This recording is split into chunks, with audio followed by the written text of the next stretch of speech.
Isengesho ryo gusaba ingabire yo kugirira impuhwe abavandimwe. Nyagasani, ndagusaba ngo umpindure njyewe wese mbe impuhwe zawe, bityo mbe ishusho yawe nzima. Impuhwe zawe zirenze imivugire, kuko zitambutse ibikorwa byawe byose. Nizinyure mu mutima wanjye no muri roho yanjye, kugira ngo nshobore kuzigeza kuri mugenzi wanjye. Amaso yanjye uyuzuze impuhwe zawe, kugira ngo ntazagira uwo nkeka cyangwa ncira urubanza nkurikije uko mubona inyuma, ahubwo njye mbanza gushishoza, menye icyiza kiri mu mutima we, mbone ubumutabara. Amatwi yanjye yuzuze impuhwe kugira ngo nite kuri mugenzi wanjye mu buryo akeneye, kandi sinterere iyo imibabaro ye n'amaganya ye.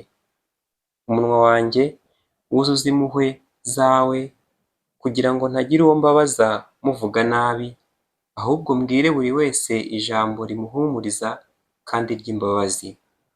Ibiganza byanjye bigira impuhwe kandi byuzure urukundo, kugira ngo nkore imirimo igoranye kandi inaniza, bityo norohereze abandi imvune.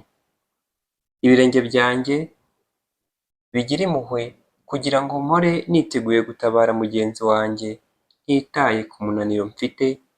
Gufasha abandi abe ari byo bimbera ikiruhuko.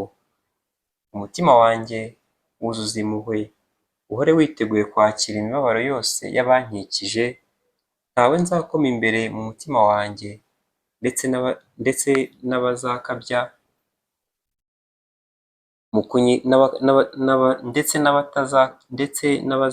mu kunyitabaza. Nanjye ubwanjye nzifungirana mu mutima wuje impuhwe wa Yezu. Byongeye kandi sinzagaragaza ububabare bwanjye. Nyagasani, impuhwe zawe